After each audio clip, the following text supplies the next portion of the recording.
쿠반 지역의 작은 마을, 15,000명의 주민, 모두가 서로를 안다.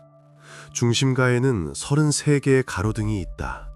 나머지는 칠흑 같은 어둠이다. 그리고 이 어둠 속에서 온 나라를 뒤흔든 사건이 일어났다. 만약 주민들이 경종을 울리지 않았더라면 범죄는 미제로 남았을 수도 있었다. 골목은 완전한 어둠이었다. 살인자들은 시작한 일을 마무리하기 위해 희생자를 숲을 속으로 끌고 갔다. 땅에는 핏자국이 있었다. 풀은 엉겨붙은 피로 말라붙고 검게 변했다. 그러다 익명의 전화가 걸려왔는데 한 남자의 목소리가 경고했다. 유가족이 고인을 매장하는 동안 누군가 사건을 흐지부지 덮으려고 한다고. 이 비극은 한 가족의 삶을 파괴했으며 그 전말을 알게 된 모든 이를 충격에 빠뜨렸다. 5명의 아이들은 어머니를 잃었다. 그리고 그들 각자의 머릿속에는 한 가지 질문이 영원히 박혔다. 엄마에게 대체 무슨 일이 일어난 것일까?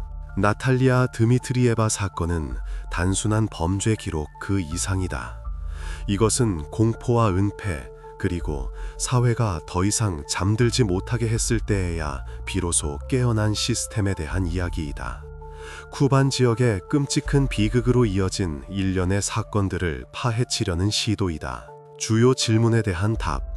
대체 어떻게 이런 일이 일어날 수 있었으며 왜 지역 수사당국은 서둘러 수사에 착수하지 않았는가?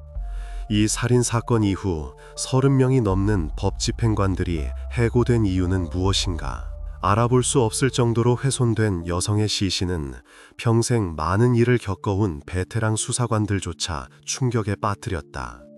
현장에 가장 먼저 도착했던 이들은 몇 주 동안 그 일에 대해 이야기할 수 없었다. 시선을 돌리고 떨리는 손으로 담배를 피우며 긴 침묵이 흘렀다. 그러나 수사는 즉시 착수되지 않았다. 나탈리아에 대한 잔혹한 사례가 광범위한 사회적 반향을 일으킨 후에야 비로소 시작되었다. 프시바이, 크라스노다르 지방에 위치한 작은 마을로 한때 도시형 정착지로 개발될 계획이었다. 외진 곳이 아닌 평범한 마을이다. 주민은 약 15,000명 정도이다. 도시까지는 물론 멀다. 여기서는 모두가 서로의 얼굴을 안다. 중심가는 가로등으로 구분되는데 램프가 켜져 있는 200m 길이의 거리 구간이다. 메인 도로에 총 33개의 조명기구가 있고 다른 지역에 14개가 더 분산되어 있다. 낮 시간대에는 평범한 마을이다. 아이들은 마당을 뛰어다닌다. 할머니들은 벤치에 앉아 있다. 자동차들이 이따금 지나가며 먼지를 일으킨다. 그러나 해질녘이 되면 모든 것이 변한다. 해가 지고 푸시바이의 대부분은 어둠에 잠긴다. 눈이 익숙해져서 실루엣을 식별할 수 있는 반어둠이 아니다. 1m 앞도 보이지 않는 진정한 짙은 어둠이다. 나머지 거리들은 밤이 되면 말 그대로 절대적인 어둠에 잠긴다. 주민들은 오래전부터 익숙해져 있다. 밤 9시 이후에는 그런 거리들을 오가는 사람은 길을 정확히 아는 사람들 뿐이다. 모든 움푹 패인 곳과 모든 커브를 기억하는 사람들 말이다. 나탈리아의 훼손된 시신이 발견된 그 골목도 마찬가지였다. 2018년 5월 13일 자정, 40살의 다자녀 어머니 나탈리아 드미트리에바는 지역 카페 이부슈카에서 친구 베라를 만난 후 집으로 돌아가고 있었다. 평범한 저녁이었다. 여자들은 앉아서 이야기를 나누었다. 나탈리아는 기분이 좋았다. 집에서 벗어나 일상에서 벗어날 기회가 드물었기 때문이었다. 감시 카메라에 포착된 바에 따르면 그녀의 뒤를 2명의 10대들이 따라왔다. 처음에는 약간의 거리를 두고 그러다 더 가까이. 그 여자는 결국 집에 도착하지 못했다. 카페에서 그녀의 집까지의 거리는 1km 미만이었다. 느긋한 걸음으로 5분 거리. 나탈리아는 어둠 속에서 혼자 걷고 있었다. 수백 번 지나다닌 익숙한 길이었다. 구두가 아스팔트 위에서 또각거렸다. 그녀는 뒤돌아보지 않았다. 왜? 푸시바이는 모두가 서로를 아는 조용한 곳이니까. 어두운 골목에서 희생자와 10대들 사이에 처음에는 아무도 몰랐다. 그러나 그녀에게는 모든 것이 진정한 악몽으로 끝났다. 범인들이 시신에 저지른 짓은 공포 영화의 한 장면을 연상케 한다. 초기 정보에 따르면 나탈리아는 뒤에서 돌에 맞아 머리를 가격당했다. 공격은 예상치 못했다.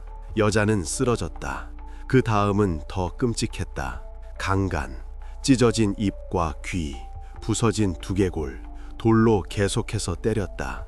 그리고 나서 가학적인 범인들은 여자의 내장을 밖으로 꺼냈다. 그들은 이를 의식적으로, 계획적으로 행했다.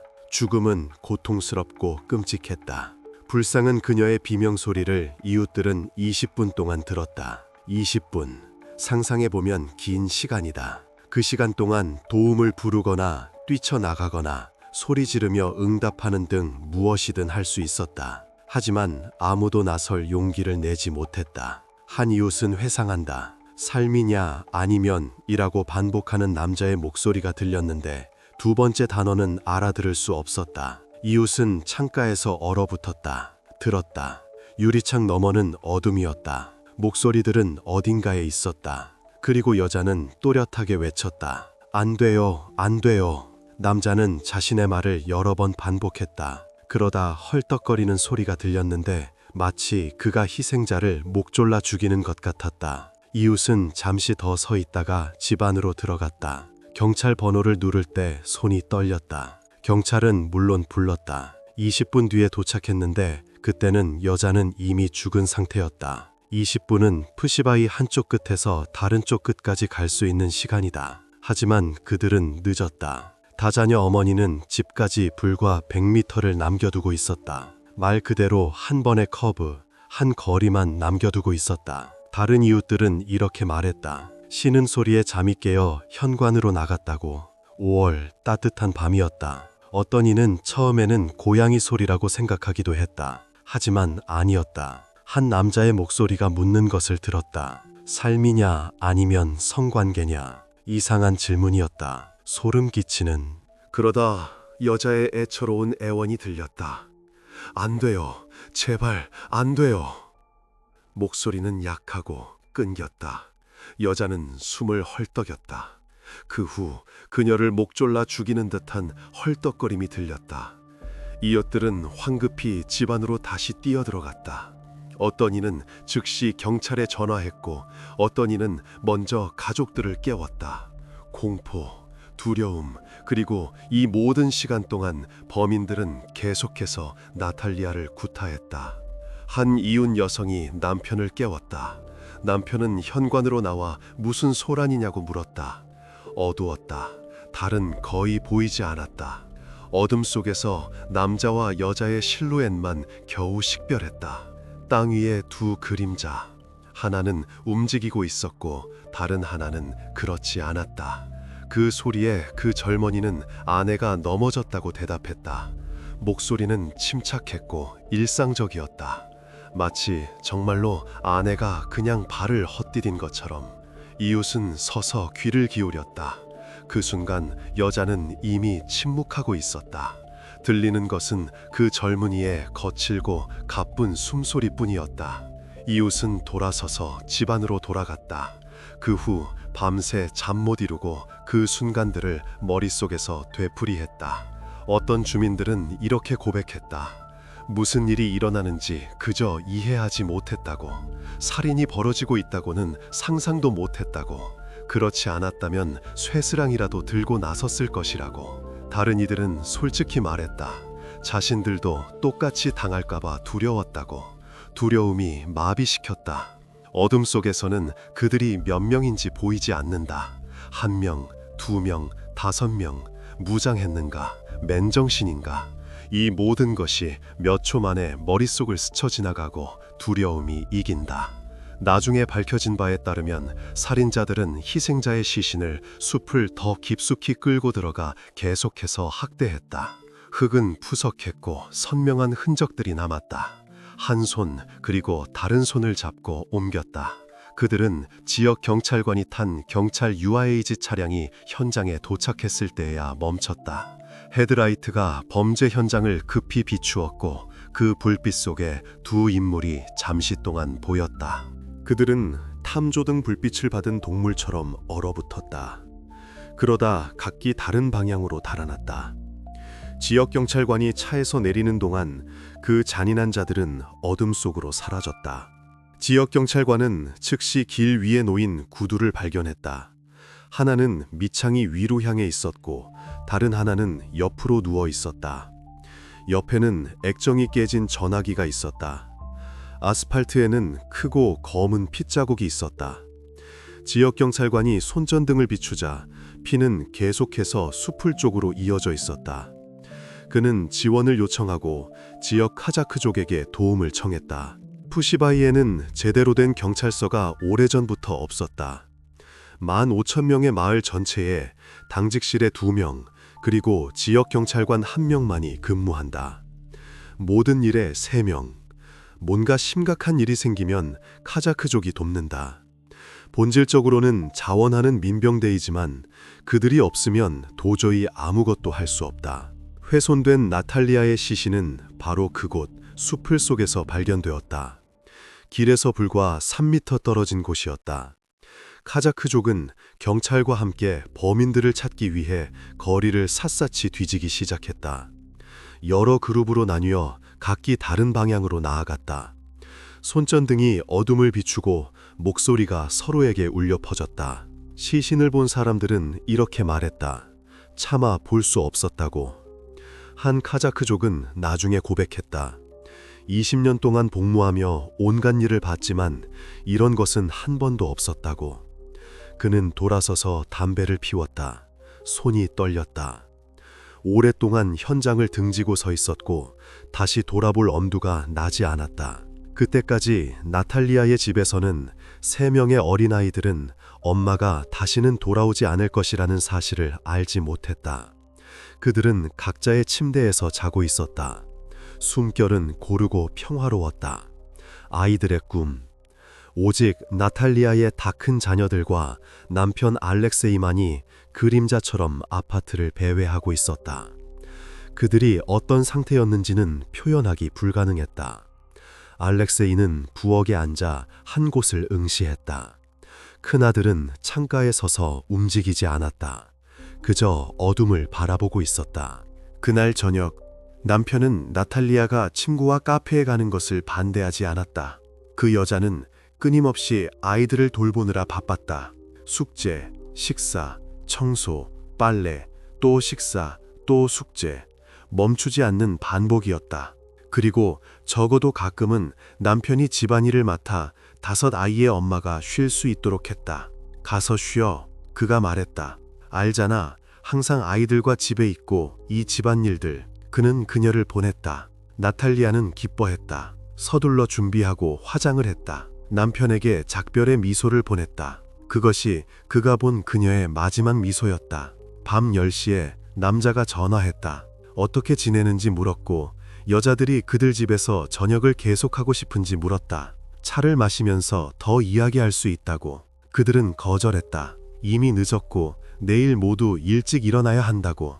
알렉세이는 고집하지 않았다. 작별 인사를 하고 전화를 끊었다. 아이들에게 밥을 먹이고 식힌 후 모두 어머니가 돌아오기를 기다리지 않고 함께 잠자리에 들었다. 경찰에서 전화가 걸려왔을 때 알렉세이는 처음에는 이해하지 못했다. 다시 물었다. 그리고는 말없이 전화를 내려놓았다. 침대 가장자리에 앉았다. 큰아들은 아버지의 얼굴을 보고 말없이 모든 것을 이해했다. 경찰의 전화 후에도 남자는 꿋꿋하게 아이들을 돌봤지만 그의 눈에는 공허함과 형언할 수 없는 슬픔이 깃들어 있었다. 그는 기계적으로 움직였다. 아이들에게 아침 식사를 따라 주었지만 손은 저절로 움직일 뿐 그의 머리는 저 멀리 다른 곳에 가 있었다. 이것은 사랑하는 아내의 죽음뿐 아니라 먼저 심하게 훼손되고 나서야 매장된 사랑하는 사람의 상실을 겪은 한 인간의 고통이었다. 엄마를 꼭 닮은 2살 빼기 이로치카는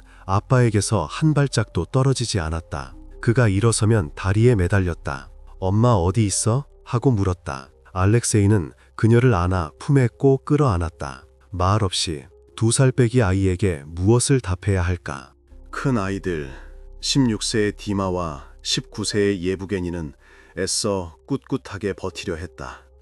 얼굴은 돌처럼 굳어 있었고 등은 꼿꼿했다. 그들은 아버지를 도와 어린 동생들을 돌봐야 했다. 하지만 밤이 되면 예부게니는 눈을 뜬 채 천장을 응시하며 누워 있었다. 잠들지 않았다. 그저 누워 있었다. 디마는 부엌에 앉아 열린 창문 밖으로 담배를 피웠다.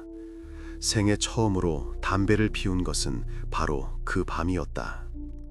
두 사람 모두 가족의 자랑이자 우등생이었다.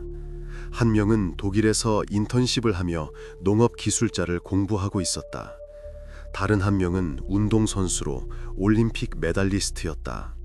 둘 다 미래가 있었다. 계획들이 있었다. 이제 이 계획들은 마치 의미를 잃어버린 듯했다. 부부는 20년 넘게 함께 살았다. 알렉세이는 그들이 재봉 공장, 현지 공장을 부르는 말에서 만난 날을 세세한 부분까지 기억한다. 나탈리아는 재봉사였고 그는 창고에서 일했다. 그는 점심시간에 그녀를 보았다. 그녀는 창가에 앉아 사과를 먹고 있었다. 햇살이 머리카락에 비쳤다. 그는 옆에 앉아 말을 걸었다. 그녀는 미소 지었다. 그것이 전부였다. 모든 것이 시작되었다. 1년 만에 가족에게 첫 아들이 태어났다. 작고 붉고 울어대는 아기였다. 알렉세이는 그를 처음으로 품에 안았을 때 모든 것이 변했음을 깨달았다. 이어서 3명의 아들이 연달아 태어났다. 집은 시끄러운 벌집처럼 변했다. 그리고 비극이 일어나기 2년 전 나탈리아는 오랫동안 기다려온 딸을 낳았다. 알렉세이는 딸이라는 사실을 알았을 때 행복에 겨워 울었다. 4명의 아들 후에 딸이라니. 그녀는 항상 자신을 가꾸었다. 5번의 출산 후에도 몸매를 유지했는데 아이들이 잠들었을 때 집에서 운동했다. 친구들은 심지어 집에서도 항상 머리 스타일을 손질했다고 회상한다.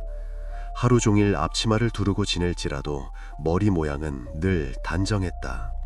그녀는 만능 제주꾼이었다. 아파트 곳곳에는 그녀의 손으로 만든 바구니, 그림, 커튼이 놓여 있었다.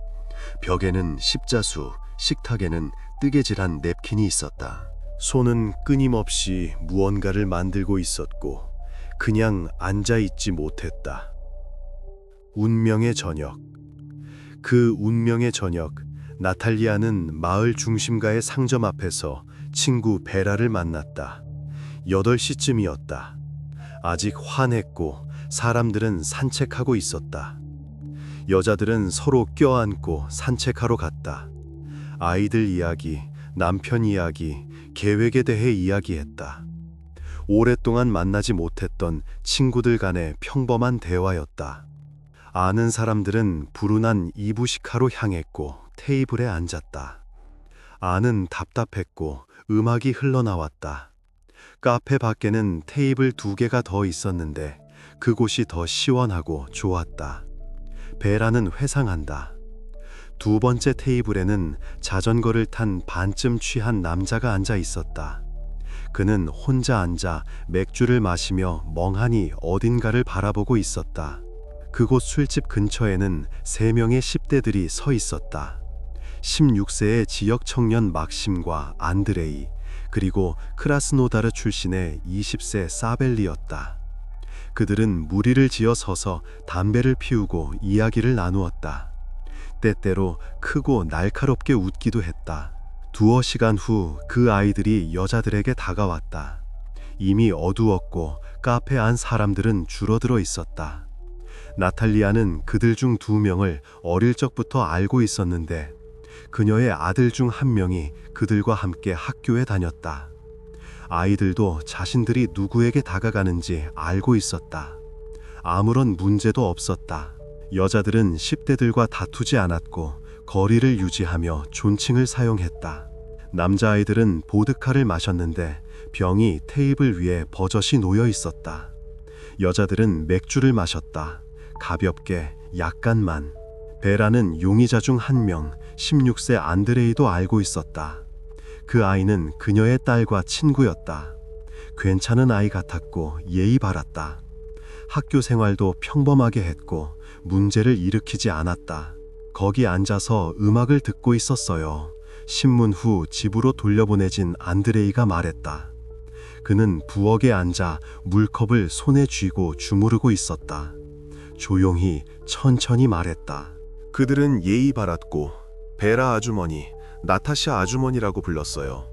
저희 아주머니들 옆에 앉아도 될까요? 라고 묻더군요. 앉으렴. 다만 욕설하거나 패끼치지는 마라 라고 했죠. 위계 질서를 지켰고 존칭을 사용했어요. 안드레이는 말을 멈추고 창밖을 바라봤다.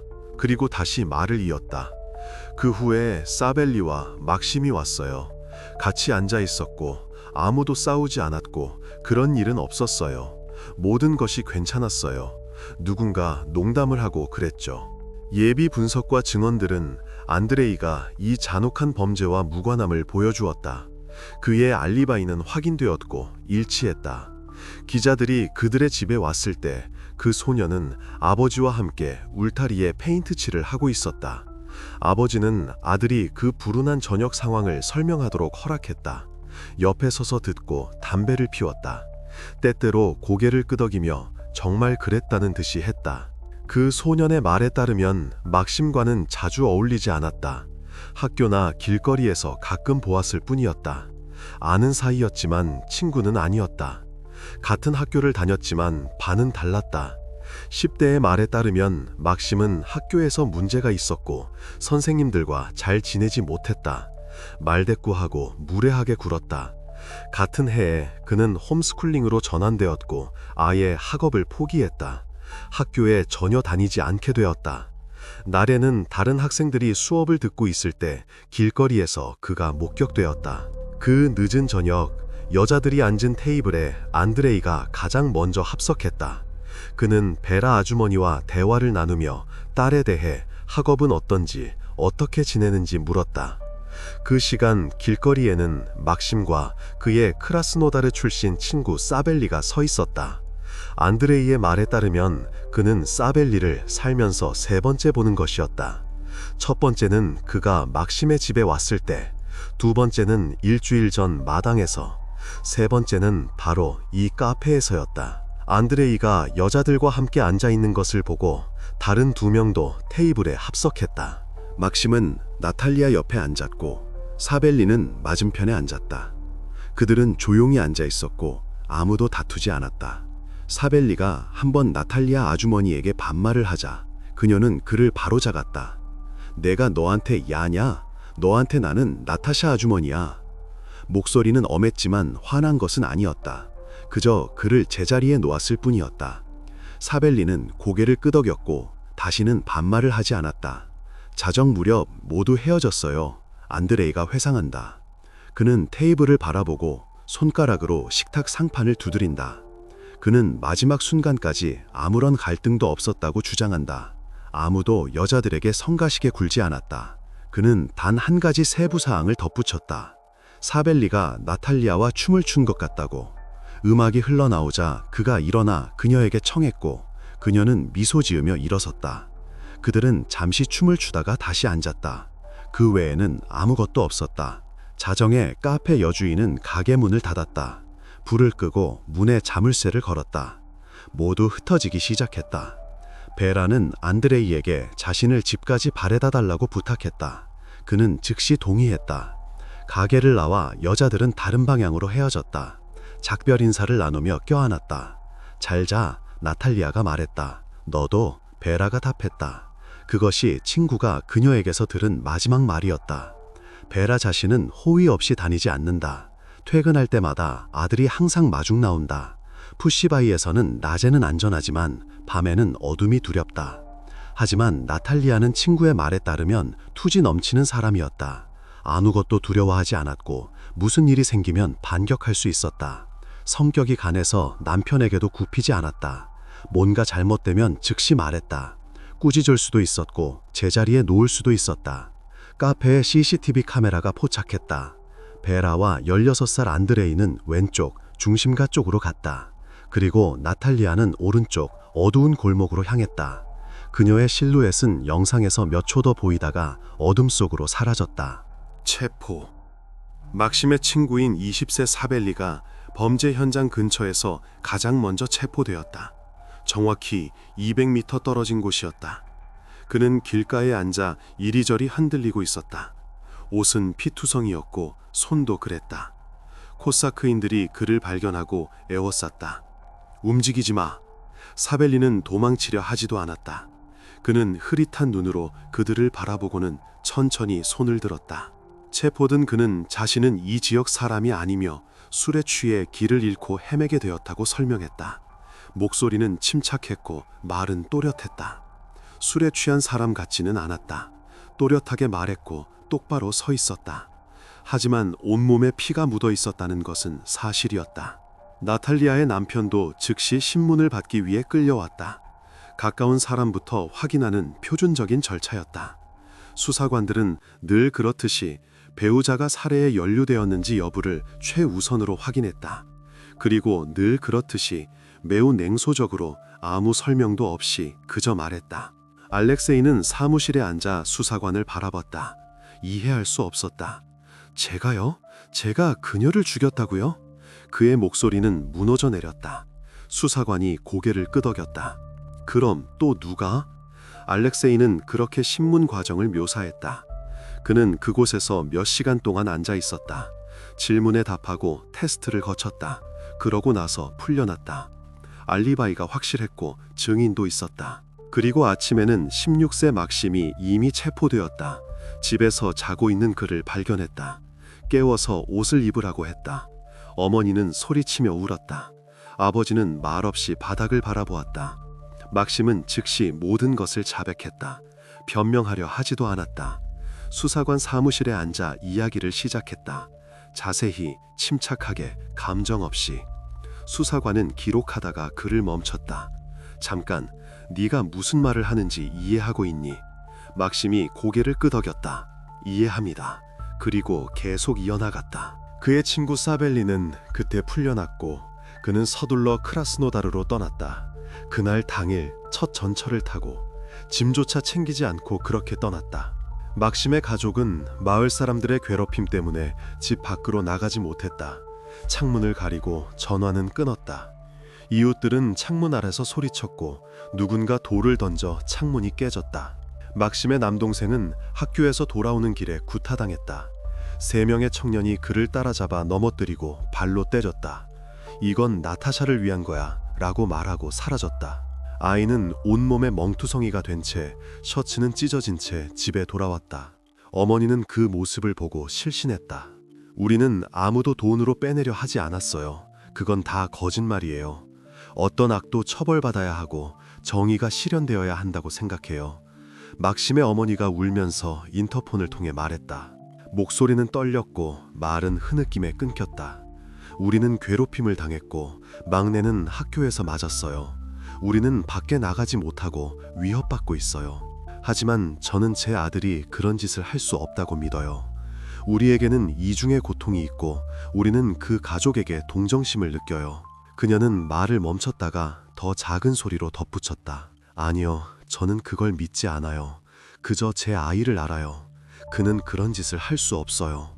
그는 억압받고 두려워하고 있어요. 막심의 할머니도 손자의 죄를 믿지 않았다. 부엌에 앉아 차를 마시고 있었는데 손이 떨렸다. 그녀는 손자가 종신형을 피하기 위해 나이 많은 친구 사벨리에게 누명을 썼다고 생각했다. 이 사벨리는 이미 성인이고 교활해요. 막심은 아직 아이고 어리석죠. 그에게 모든 것을 쉽게 뒤집어 씌울 수 있었을 거예요. 지역 코사크인들도 주 용의자의 이름을 알았을 때 놀랐다. 막심이 모범생은 아니었지만 현지인들의 말에 따르면 항상 적절하게 행동했다. 심지어 술에 취한 상태에서도 모든 것을 이해했다. 지적을 받으면 사과하고 헤어졌다는 것은 즉 정상적으로 행동했다는 뜻이다. 그런 일은 술에 취해서라도 아무도 저지를 수 없었다. 10대들이 어두운 골목에서 여자에게 성가시게 골다가 거친 저항에 직면하여 짐승처럼 변할 수 있었을까? 이것은 수사가 밝혀내야 할 문제였다. 둘 모두의 혈액에서 엄청난 양의 알코올뿐만 아니라 한 명은 2.3%, 다른 한 명은 2.7% 금지 약물도 발견되었다는 사실이 알려졌다. 스파이스, 합성 마약이었다. 감정 결과는 범죄 당시 약물의 효과가 아직 남아 있었음을 보여주었다. 수사. 지역 수사위원회는 처음에는 고의 살인에 대한 형사 사건을 보중했다. 제105조 가중처벌 요건 없음. 말하자면 단순 살인이었다. 나탈리아의 가족은 수사에 대해 많은 불만을 제기했다. 친척들은 찾아와 설명을 요구했다. 그들은 수사 중이라 언급할 수 없습니다 라는 말로 돌려보냈다. 첫째, 시신 확인이 없었다. 친척들에게는 그저 이 사람입니다 라고 통보했을 뿐 어떠한 형식적인 절차도 없었다. 둘째, 피해자 가족은 수사팀에 왜 두 번째 10대는 검사도 하지 않고 풀어주었느냐고 물었다. 사벨리는 아무런 검사나 조치 없이 깨끗하게 크라스노다르로 떠났다. 어떻게 그럴 수 있느냐는 질문에 수사팀은 근거가 없었습니다 라고 답했다. 왜 사건을 거중대한 조항인 특히 잔혹한 살인으로 분류하지 않았을까? 제105조 2항 드호는 성인에게 종신형에 해당하는 것이다. 하지만 아니었다. 그저 제105조였다. 게다가 수사는 학대에 대해 침묵했다. 첫 보고서에는 살인이라고만 적혀 있었다. 그게 전부였다. 강간이나 적출된 장기에 대해서는 한마디도 없었다.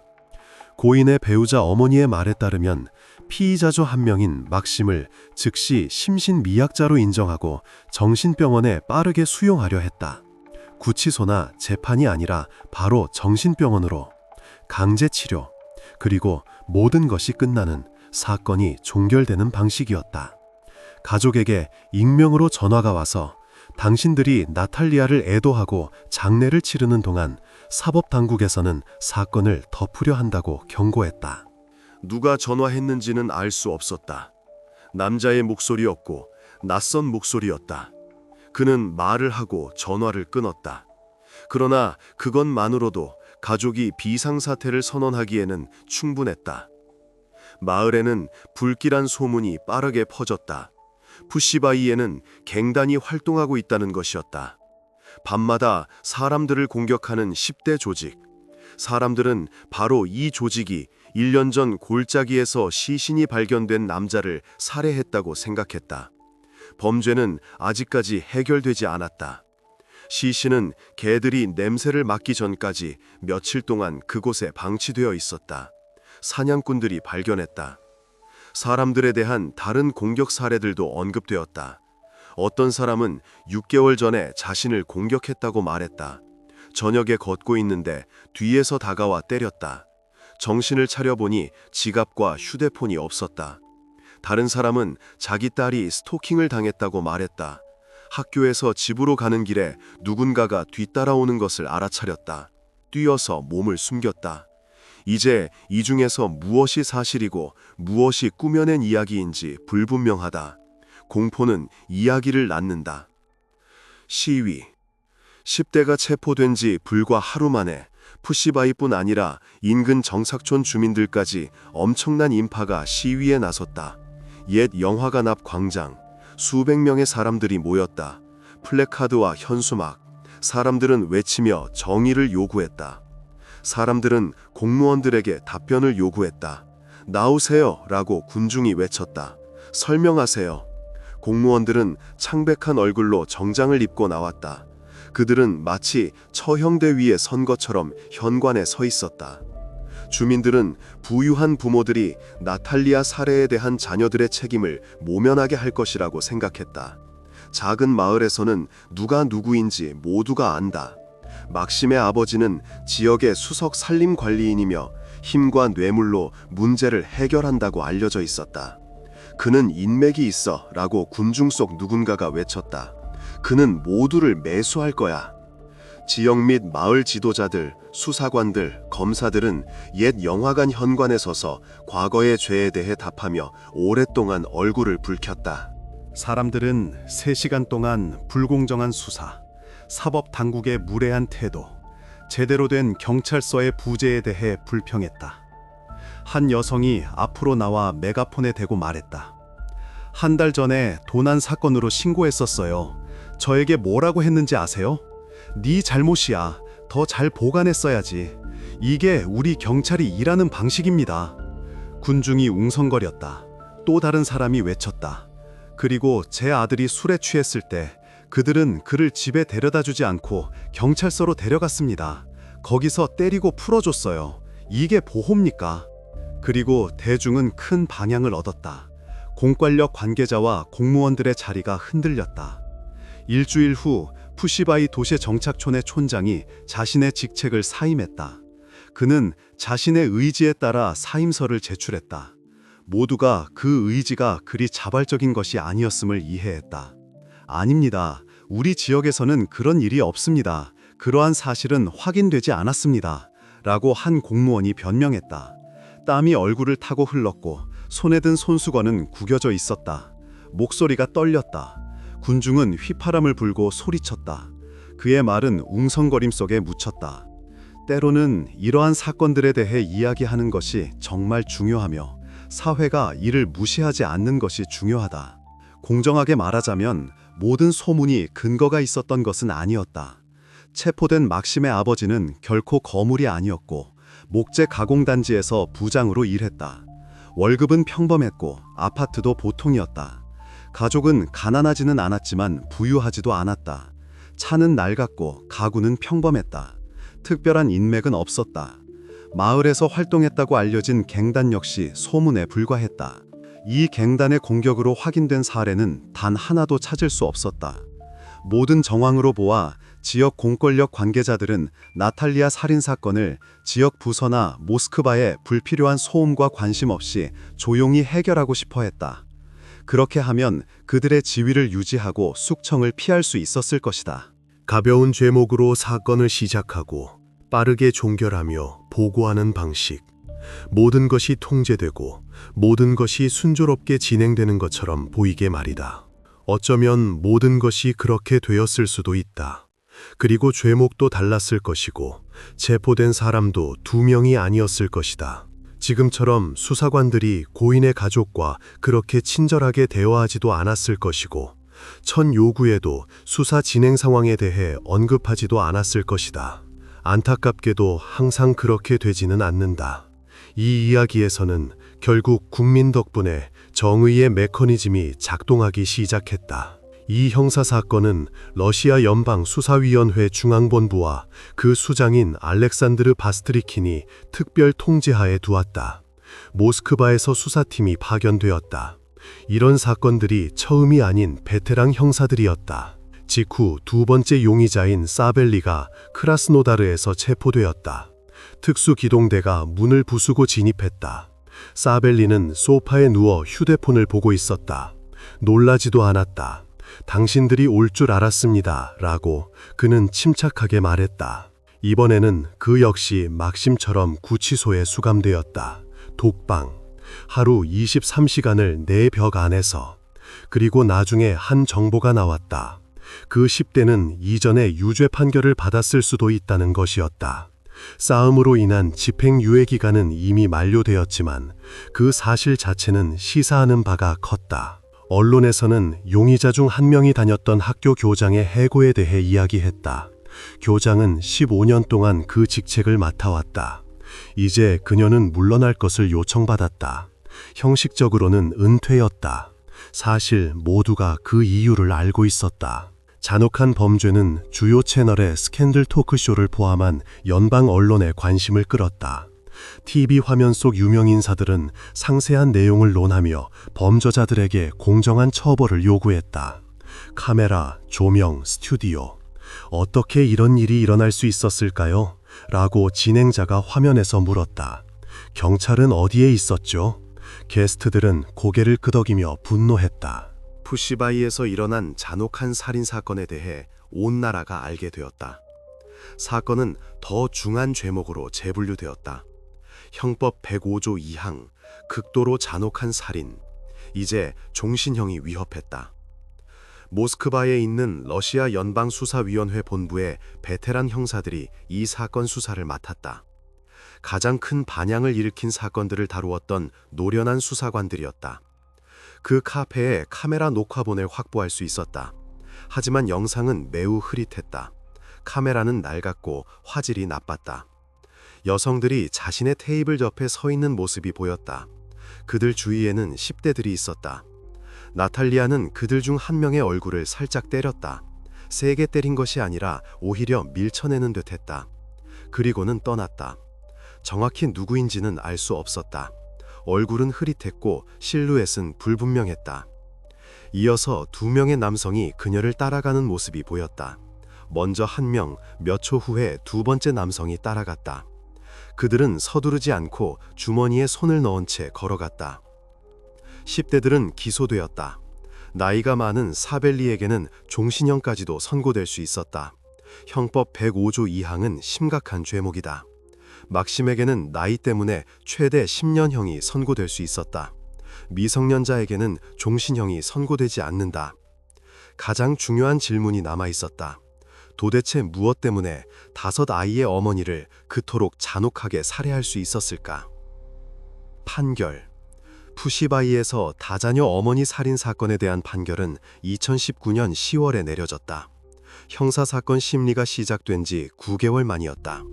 법원은 35건의 자료를 검토하고 60명의 증인을 신문했다. 각 건은 수백 페이지에 달했다. 증언, 감정서, 사진들. 판사는 모든 것을 차례대로 천천히 꼼꼼하게 읽었다. 검사는 설명했다. 나탈리아가 집으로 돌아갈 때 젊은이들이 그녀에게 다가와 바래다 주겠다고 제안했다. 그녀는 동의했다. 아는 사람들이고 현지인이었기 때문이다. 그들은 그녀와 함께 갔지만 가는 길에 돌을 집어들었다. 길가에 놓여있던 조약돌들을 그들은 돌을 들어 등에 숨겼다. 그리고 그녀의 머리를 19차례나 내리쳤다. 19번이나. 전문가는 나중에 모형으로 보여주었다. 여기, 여기, 그리고 여기를 맞았다. 두개골 전체가 금이가 있었다.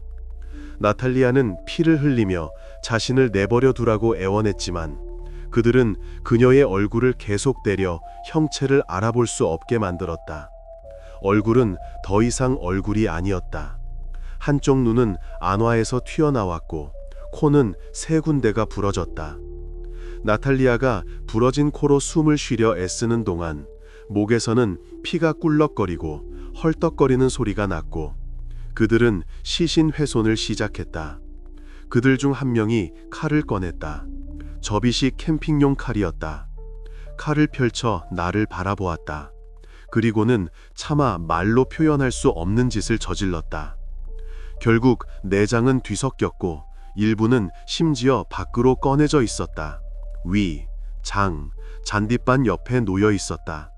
전문가들은 나중에 모든 것을 다시 모아 부검을 위해 되돌려 놓았다. 나탈리아 드미트리에바의 가족들은 금지에도 불구하고 그녀를 열린 관에 넣어 장례를 치렀다. 영안실에서는 너무 끔찍해 보인다며 관을 닫으라고 요청했다. 그러나 가족들은 고집했다. 괴물들이 그녀에게 무슨 짓을 했는지 보여주고 싶었다. 모든 사람이 보게 하고 싶었다. 장례식에는 마을 주민 거의 모두가 참석했다. 줄은 수백 미터에 걸쳐 길게 늘어섰다. 사람들은 말없이 서서 울었다. 아무도 말하지 않았다. 그저 서 있었다. 각 범죄자들은 잔혹한 학살에서 자신의 역할을 최소화하려 했다. 제가 그랬어 라고 막심은 사벨리를 가리켰다. 아니, 제가 그랬어 라고 사벨리가 답했다. 둘 다 여성을 집까지 바래다 주기는 했지만 자신들에게 씌워진 모든 혐의를 저지르지는 않았다고 주장했다. 저는 그냥 옆에서 걷고 있었어요 라고 막심이 말했다. 그는 쇠창살에 앉아 아래를 내려다보았다. 저는 그녀를 때리지 않았어요. 그냥 서 있었을 뿐이에요. 칼은요? 검사가 물었다. 침묵. 칼은 그가 가지고 있었어요. 사벨리는 고개를 저었다. 거짓말입니다. 칼은 그가 가지고 있었어요. 저는 그를 막고 있었습니다. 결국 둘 다 유죄를 인정하지 않았다. 따라서 재판 과정에서 예비 수사 단계에서 얻은 모든 정보가 철저하게 조사되었다. 이것은 도덕적인 관점에서도 쉽지 않은 사건이었다. 변호사들은 나중에 이렇게 말했다. 이런 일은 잊히지 않는다. 밤마다 꿈에 나타난다. 두 피고인 모두 침착했지만 완강하게 자신의 주장을 고수했다. 철창 안에 앉아 앞을 응시했다. 표정은 무감각했고 눈빛은 공허했다. 10대들은 40살의 나탈리아에게 그들이 왜 그토록 잔혹하게 행동했는지 밝히지 않았다. 물어보면 침묵했다. 왜 그랬니? 모르겠어요. 무엇을 느꼈니? 아무것도요. 그들은 전혀 뉘우치지 않았다. 그들의 얼굴에는 자신들이 범죄자임을 인식한다는 어떤 기색도 없었다. 막심은 재판 중에 한 번 하품했다. 사벨리는 종이에 무언가를 그렸다. 추상적인 무늬와 선들을. 그들은 성관계가 피해자의 자발적인 동의하에 이루어졌다고 주장했다. 그녀가 스스로 원했다고 사벨리가 말했다. 스스로 옷을 벗었다. 검사는 찢어진 옷 사진들을 말없이 보여주었다. 사벨리는 고개를 돌렸다. 그러나 자신을 변호하려는 그들의 시도는 성공하지 못했다. 사건 증거에 따르면 그들의 범죄 행위는 공모된 것이었다. 현장에는 두 사람의 흔적이 있었고 돌에는 지문이 찍혀 있었다. 한 명이 다른 한 명이 그 불쌍한 여인에게 살인과 이 모든 끔찍한 짓을 저지르는 것을 도왔다. 피해자의 몸과 피해자의 손톱 밑에서는 두 사람의 DNA, 즉 그들의 피부가 발견되었다. 그녀는 저항하고 핥히고 몸부림치려 했다. 막심의 어머니는 끝까지 아들을 변호하겠다고 말했다. 모든 재판에 참석하여 울었다. 이건 내 아들이 아니에요. 아들은 함정에 빠졌어요. 하지만 아버지는 즉시 단호하게 말했다. 감옥에서 모든 형량을 다 채우게 해라. 그는 한 번 재판에 와서 아들을 보았다. 아들은 눈을 내리깔았다. 아버지는 몸을 돌려 떠났다. 더 이상 나타나지 않았다. 마을에서 가족의 삶은 더 이상 불가능하다는 것을 알았기에 그들은 즉시 노릴스크로 이사했다. 아파트를 헐값에 팔고 짐을 꾸렸다. 아무도 보지 못하게 밤에 떠났다. 수사 과정에서 밝혀진 바에 따르면 경찰서 직원이 자신의 의무를 제대로 수행했더라면 살인은 예방할 수 있었을지도 모른다. 범행 한 달 전 막심은 다른 10대들과 함께 지역 주민의 물건 절도에 가담했다. 헛간에 들어가 도구와 장비를 훔쳐냈다. 피해자는 경찰에 신고하고 진술서를 작성했다. 그러나 경찰서 직원은 그에게 어린 강도들에 대한 주장을 철회하라고 주장했다. 뭘 그러세요? 애들인데 물건만 돌려주면 끝낼 수 있어요. 남자는 원치 않았지만 설득당했다. 더 정확히 말하면 강요당했다. 2018년 5월 7일 살인사건 발생 5일 전 그녀는 형사사건 개시를 거부하는 결정을 내렸다. 서류에 서명하고 도장을 찍었다. 만약 사건이 개시되었다면 막심은 수사를 받고 있었을 것이다. 거리를 활보하지 않았을 것이다. 그 카페에 가지 않았을 것이다. 사건 개시를 거부했던 수사관은 3년간 법집행기관의 직책을 맡을 권리를 박탈당했다. 자격 박탈이었다. 또한 공공질서 유지 업무에 대한 조사 후 많은 경찰관이 해고되거나 자발적으로 퇴직했다. 최대 30명이라는 숫자가 언급되었고 심각한 숙청이 이루어졌다. 지구대 경찰관들과 이러한 범죄 예방을 목표로 하는 다른 직원들도 대가를 치렀다. 지역 경찰서장은 사직서를 제출했다. 그의 부서장도 마찬가지였다. 수사관, 조사관 등 약 10명이 즉시 떠났다. 일부는 강제 해고되었고 일부는 상황을 보고 스스로 사직서를 썼다. 미성년자 막심 본다렌코는 징역 10년형을 선고받았다. 이 조항에 따라 미성년자에게 내려질 수 있는 최고 형량이었다. 18세까지 그는 소년교도소에서 형을 복역했다. 그곳의 환경은 성인 교도소보다 더 온화하다. 학업, 노동, 규칙적인 생활. 그 후 일반 교도소로 이송되었다. 그곳은 이미 더 엄격하다. 성인 규칙, 성인 규율. 그의 공범 사벨리 니키포로프에게 법원은 19년의 중형 교도소형을 선고했다. 19년은 거의 종신형과 다름없다. 만약 출소한다면 노인이 되어 있을 것이다. 39세에 모든 젊음이 감옥에서 보내진다. 아내를 잃은 알렉세이 드미트리에프는 판결이 너무 관대하다고 생각한다. 판결 발표 후 법원 건물 앞에 서서 담배를 피웠다. 기자들이 다가와 그의 생각을 물었다. 그는 담배를 깊게 빨아들이고 연기를 내뿜었다. 너무 적어요. 종신형을 받아야 했습니다. 사벨리에 대해 말했다.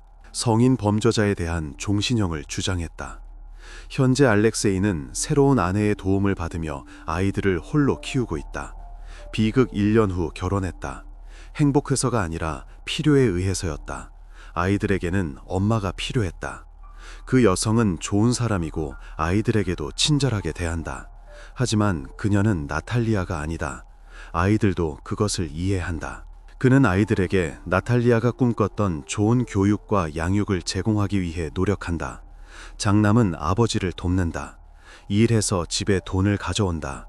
막내는 외동딸과 함께 학교에 다닌다. 딸아이는 자라면서 점점 엄마를 닮아간다. 똑같은 눈, 똑같은 미소. 나탈리아는 겨우 40살이었다. 인생이 진정으로 시작되는 나이. 아이들이 자라고 자신을 위한 시간이 더 많아진다. 여행하고 꿈꾸고 계획할 수 있다. 그녀는 5명의 아이를 키웠다. 당시 장남은 20살이었다. 둘째 아들은 살인자의 동창이었다. 그들은 초등학교 때 같은 책상에 앉았다. 셋째 아들은 2학년이었고 넷째는 유치원에 다녔다. 가장 어린 딸은 비극이 발생했을 때 2살이었다. 큰아이들이 심리학자를 찾아가 대화하며 그 공포를 이겨내려 한다면 2살 배기 딸은 방을 돌아다니며 엄마를 불렀다. 침실로 들어가 텅 빈 침대를 바라보았다. 엄마? 침묵. 알렉세이는 그녀를 품에 안고 꼭 끌어안았다. 말없이 있었다. 눈물이 뺨을 타고 흘러내렸지만 그는 닦지 않았다. 나탈리아는 모범적인 어머니이자 아내였다. 그날 저녁 친구와 함께 카페에 갔다는 이유로 그녀를 비난하는 사람들이 나타나기 시작했다는 것은 이상한 일이다. 거기서 뭘 한 거야? 일부는 물었다. 왜 간 거야? 자업자득이야. 모든 사람이 친구를 만난다. 그게 뭐가 잘못된 건가? 여성은 쉴 권리가 있었다. 일상으로부터 몇 시간의 자유를 누릴 권리. 그녀의 길에 괴물들이 나타난 것은 누구의 잘못도 아니다. 그를 봤어요. 남자에게 물었죠. 왜 거기서 술에 취해 있니? 그는 북쪽으로 떠날 예정이라 기념하고 있었다고 말했어요. 우리는 그와 헤어졌는데 다음 날 그가 글쎄요, 여자를 죽였다는 것을 알았어요. 한 증인이 회상했다. 그녀는 부엌에 앉아 머그컵을 감싸 쥐었다. 조용히 뜸을 들이며 말했다. 그를 어떤 상태로 보셨나요? 그녀는 생각에 잠겨 창밖을 바라본다. 웃었어요. 그냥 서서 그와 이야기하고 있는데 그는 아무 이유 없이 갑자기 웃음을 터뜨릴 수 있었어요. 제정신이 아니었죠. 무언가에 취했다고 생각하세요. 술에도 취했지만 그것만이 전부는 아니었어요. 그녀는 침묵한다. 창밖은 어두워진다. 푸시바이에에서는 다시 가로등이 꺼진다. 중앙거리에 33개 전등, 나머지는 어둠뿐이다.